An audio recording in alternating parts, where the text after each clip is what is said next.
All right, welcome back, everybody. I hope you're all having a very Merry Christmas and a happy holiday season in 2022. And this is a great day because today you're going to learn the details and how to play Custard Pie by Led Zeppelin, just like you hear it on the record. We're going to tackle the rhythm guitar parts and, of course, that great guitar solo. Hey, if you haven't done so already, please jump down and click subscribe and ring the bell. The bell lets you know every time I drop new content, which I do every single week. All of my videos have jump links in them, so you can go right to the part of the lesson that you want to see and bypass some of my yapping if you like. And if you're looking for other ways to support the channel, I really appreciate that. There's super thanks, which is just like throwing a tip in the tip jar right below. Or you can join my Patreon page where I have chord charts and tabs for all the songs and lessons that I do here on YouTube. And there's even a link to fun merchandise you can buy. All the links are right down in the description. Check it out. Okay, Custard Pie. So this is one I've been wanting to do for a long time and thought I knew the solo, and I kind of didn't know it all the way. And so I'm going to bring all that detail today. This is Led Zeppelin absolutely at their prime. This is the song that kicks off the great double album, Physical Graffiti. This is Jimmy and Led Zeppelin at their zenith, I think. Okay, so let's talk about the rhythm that opens up the song. I'm going to go with my Les Paul, definitely bridge pickup. I'm running through my Marshall 1987X. This is the 50-watt reissue, sort of like the Plexi reissue. Got it dialed in. I'll show you all the settings here that I've got. I'm boosting it just a little bit with my Boss EQ. And that's about it. But maxing out the volume, and here's the tone that I got.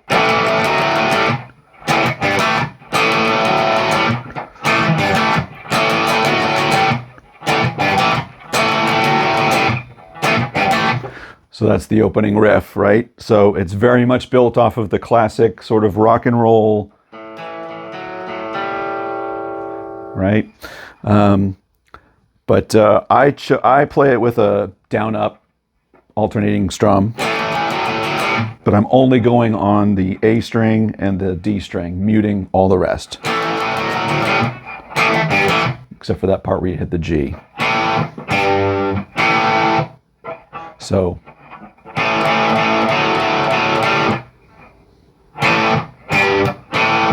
that's that riff, all right? So it runs through that during the verse. Then it goes to a D, and these are all going to be power chords, all right? So this is very power chord 70s rock song. So it gets to that. I hear that. I hear sort of a slide up like that, but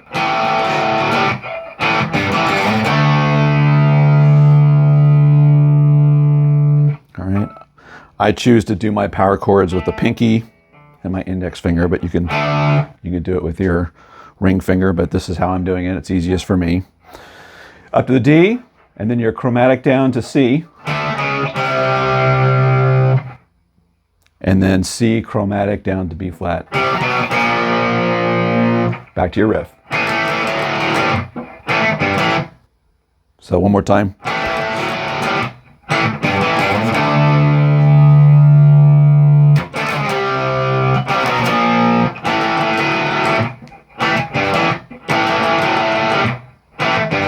Go to your 5 chord, which is your E, which I think sounds best when I'm hitting the open E string and my power chord.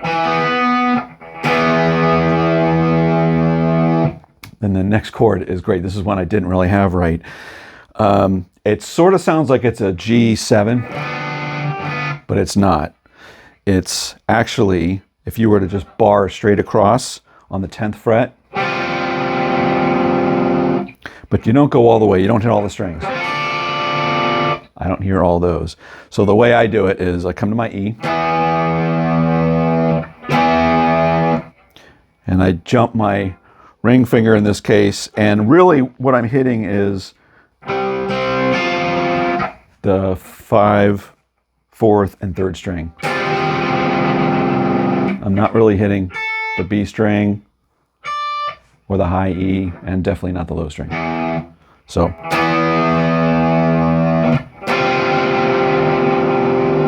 and then you finish it off with power chord on F to G. Although I love playing the actual dominant seventh chords, I think the other instruments like the harpsichord or whatever the other keyboard that's playing on that, I think has all of those nuances on the chords, so you can get away on the guitar with just doing that. But I like hearing either one, you'll be good.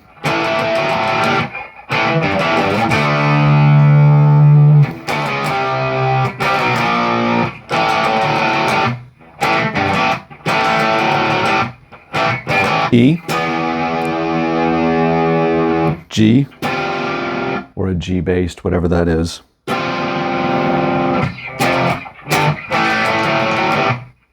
Or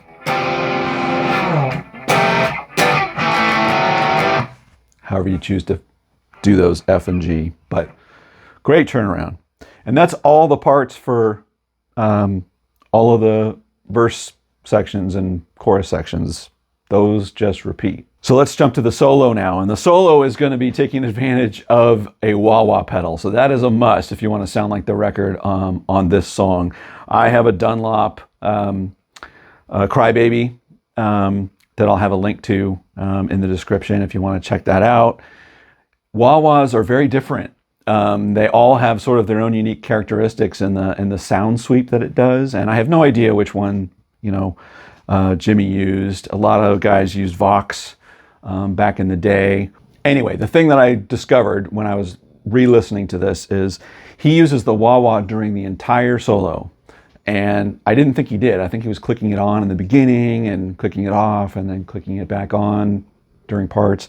But what he's doing is he's actually rocking the wah-wah during the parts where you're obviously hearing it. And then he just rocks it back to a point where it's just resting in one of the back positions. So it's always on during the entire time. So it's easy for him to go in and out during the solo. So here's the sweep of what mine sounds like from all the way back.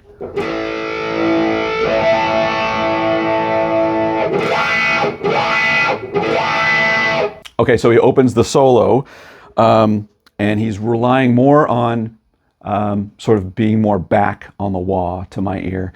And what he's doing here is it's sort of in the blues tradition. It's sort of mimicking like the train, the train horn sound or whatever, but right. So it's that he's playing off of here, right? The very first one that comes in, it doesn't sound like to me that it doesn't sound like he's bending it to me. It sounds like he just hits that he's got that finger shape, on that first one. So I'm going to open it with that. And then he goes and progressively gets more and more treble heavy, and he's incorporating now the bend.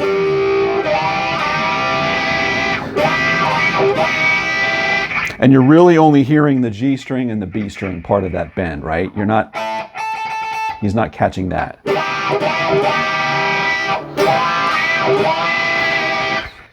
So he plays this for a total of 5 times.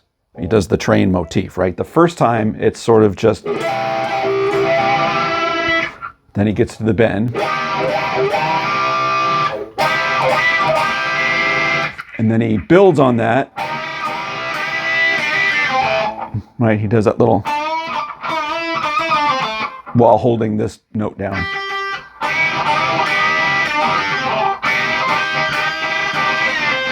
Right, he does that 2 times. So now we're up to a total of 4 times. Up to a total of 5 times. So he does the first one. Bend. Bend again. Build on it.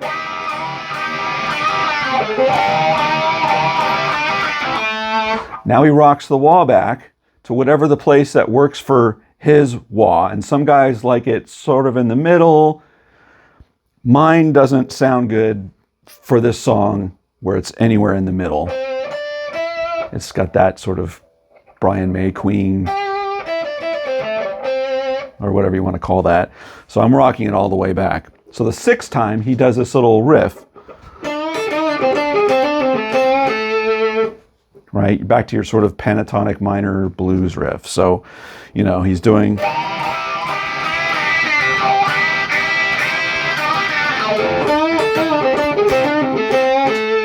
right? Mine sounds a little more muted than his. Part of it's the characteristics of the wah, and part of it is he's Jimmy Page with all of his stuff in his studio, right? But he's rocked that wah back. He does not click it off, in my opinion, throughout the whole thing. So he closes that part off with that riff. And then it goes to this fantastic part of the lick, which I love, which I didn't have right. So now this is the part where the rhythm guitar is going to the D.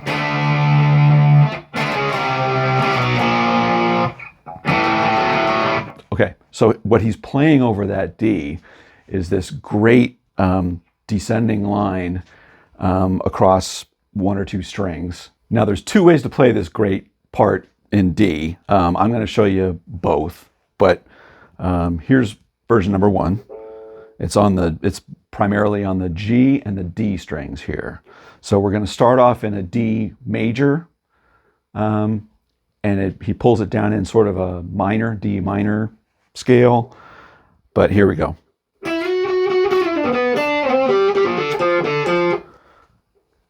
One more time, slower.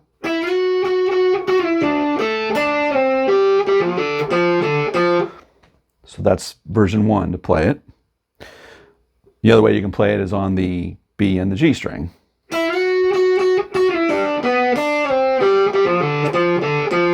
And the last part is the same.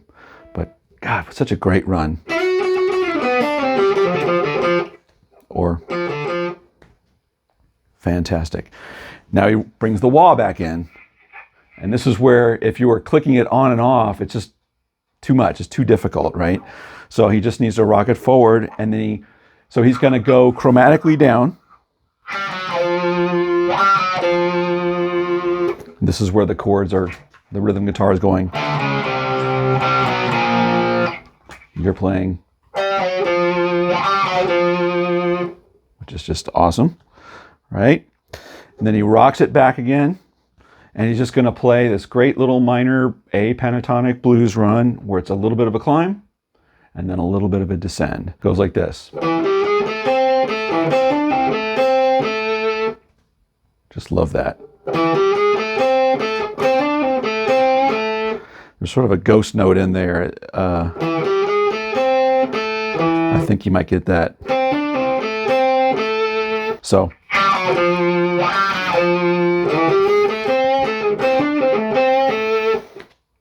Now we're going to go I call it sort of a Clapton transition riff.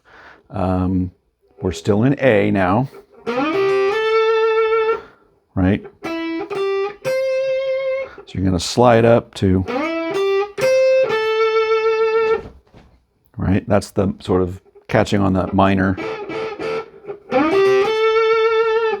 Then we're going to slide up here, and we're going to go to major. This is just what all the greats do that I love. They just oscillate between minor and major in their solos.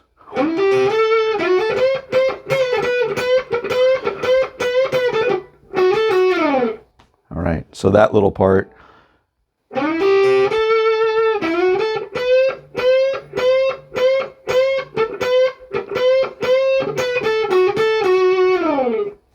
Just playing around that major. It's an A major pentatonic, I guess. Right? So he's going from, which you've heard a million times, and he slides up to that position.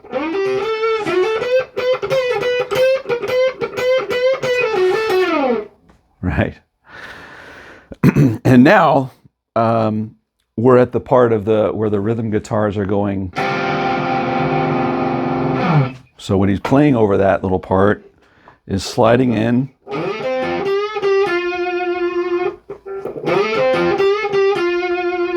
Now Now the rhythm guitars are doing the F to G. And then from there, for what he's doing there is moving from that, which is that, I'm thinking it in terms of minor, so that A minor. And then you're going to end it on that classic, or a version of the classic sort of blues bend in that A minor pentatonic position up here.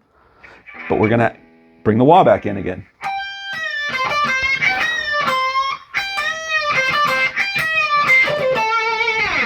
Just get that really strong at the end, right? So that last little section,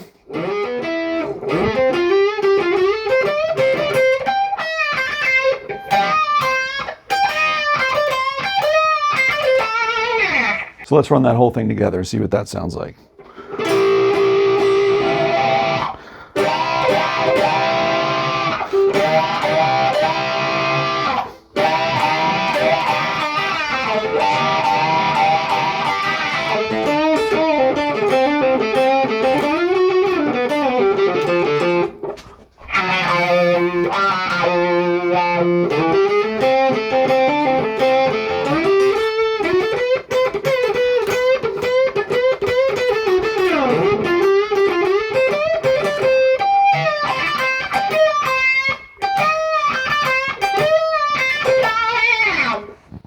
All right, and that is Custard Pie.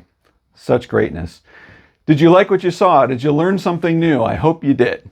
So if you haven't done so already, please jump down, click subscribe, ring the bell, let you know every time I drop new content, which I do every single week. Let me know in the comments what you thought about this video, and if there's another song you want me to do a lesson similar to this for you, let me know that. Okay, now until next week, take care everybody.